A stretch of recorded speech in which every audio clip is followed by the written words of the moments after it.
Assalamualaikum warahmatullahi wabarakatuh. Kembali lagi di channel Daily Family. Apa kabar nih teman-temanku semua? Mudah-mudahan dalam keadaan sehat walafiat.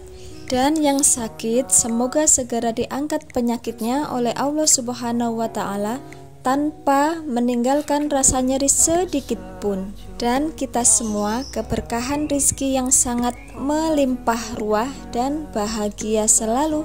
Amin. Oke teman-teman, ini adalah di siang hari aku mau ke tempat frozen food. Dan ini baru pertama kali aku ke sana. Katanya sih komplit gitu ya teman-teman. Ada daging, ada burger, ada nugget, ada sosis. Pokoknya yang kebutuhan yang di frozen seperti itu. Oke, ikuti terus ya, jangan di skip dan tonton sampai selesai. Dan yang belum subscribe, ayo segera di subscribe sebanyak-banyaknya. Oke teman-teman, langsung aja yuk. Sebenarnya sih aku berpikir gitu ya teman-teman, sudah terlintas gitu dari sekarang, bagaimana sih biar agar cepat gitu untuk nanti kalau di saat sahur itu makanan itu cepat dan praktis. Dan kalau misalkan kita kesiangan di saat waktu sahur, itu kan pasti kita pengen bikin yang praktis. Aduh apa nih gitu kan. Dan aku nemu solusinya. Ini dia frozen food. Dan ini adalah 5 rekomendasi frozen food praktis, mudah dan simple dimasak waktu kesiangan saat sahur. Pertama, ada kencur sosis. Belakangan ini di tempat saya kalau yang sosis kencur ini itu sangat meningkat karena memiliki cita rasa yang lezat dan berukuran besar. Tentunya kalau misalkan untuk anak-anak itu pasti suka sekali. Jangan khawatir teman-teman. Kalau makanan ini kan dibekukan ya, jadi tidak mempengaruhi jumlah serat, kalori, gula, dan protein. Dan selanjutnya ada Fiesta. Siapa sih yang tidak kenal dengan Fiesta?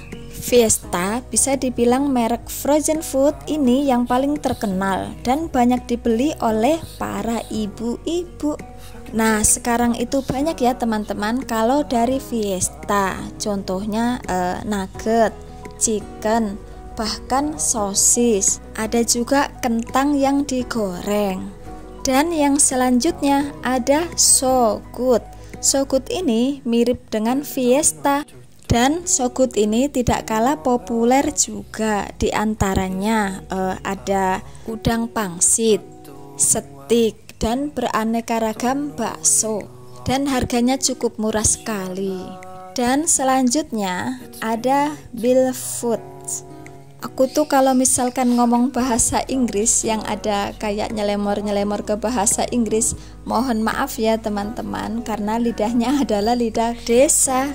Dan masih sama ya teman-teman, kalau dari Bill Food itu ada nugget, bakso, dan sosis, dan ada juga yang lainnya. Kalau untuk harga masih bisa dibilang murah. Ya kalau misalkan dibilang murah sih enggak, mahal juga enggak ya, sedang lah seperti itu.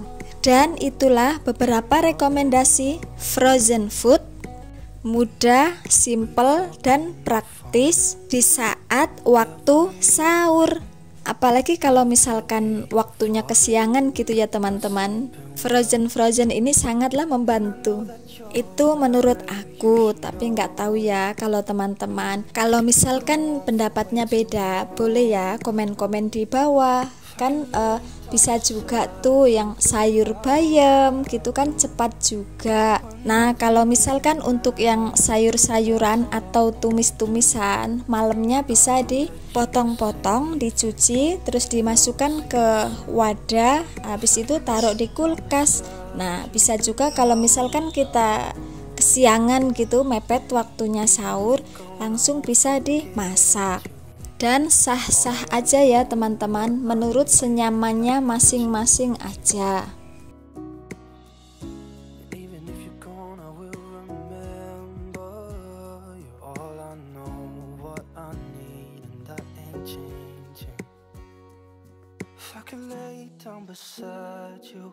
Oke teman-teman, terima kasih banyak yang sudah nonton dari awal sampai selesai. Jangan lupa tinggalkan komen yang positif. Dan buat teman-teman yang tidak sengaja mengeklik video aku, jangan lupa ditonton sampai selesai dan jangan di skip. Tinggalkan juga like, komen, dan subscribe sebanyak-banyaknya. Aku hitung dari sekarang. 1, 2, 3, subscribe. Karena subscribe itu gratis. Dan jangan lupa aktifkan juga tombol lonceng notifikasinya agar teman-teman tidak ketinggalan setiap aku upload video terbaru. Dan buat teman-teman yang sedang mengejar 1K dan 4K-nya seperti aku doakan mudah-mudahan cepat tercapai. Dan yuk kita sukses bersama. Oh iya teman-teman, kalau misalkan ingin sharing tentang per-YouTuban, boleh ya DM di Instagram aku yang aku tuliskan di atas tentang edit, tentang thumbnail, tentang musik agar tidak kena klaim hak cipta.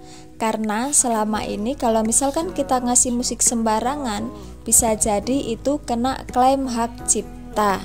Dan tentunya sayang dong, karena kita udah capek-capek bikin video, udah kita capek-capek untuk mendubbing, ternyata videonya kena klaim.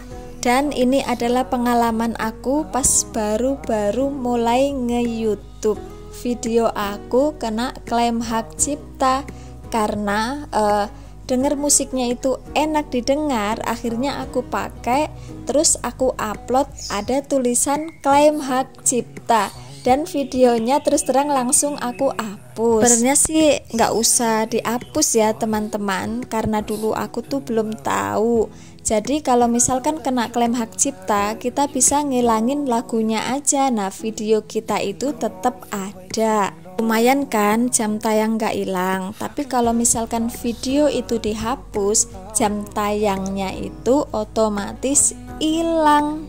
Karena dulu tuh aku nggak tahu, terus ketakutan gitu ya teman-teman. Kalau misalkan kena klaim hak cipta, di pikiran aku saat itu takutnya tidak bisa lolos untuk dimonetisasi.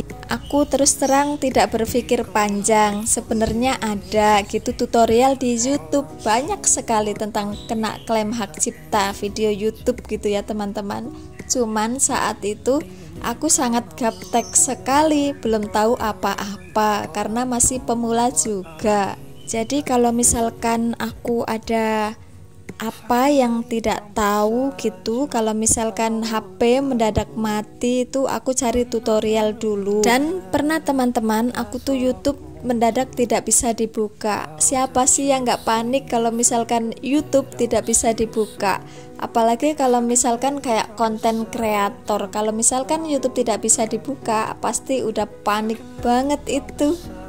Dan kejadian pas YouTube aku tidak bisa dibuka itu adalah seminggu yang lalu.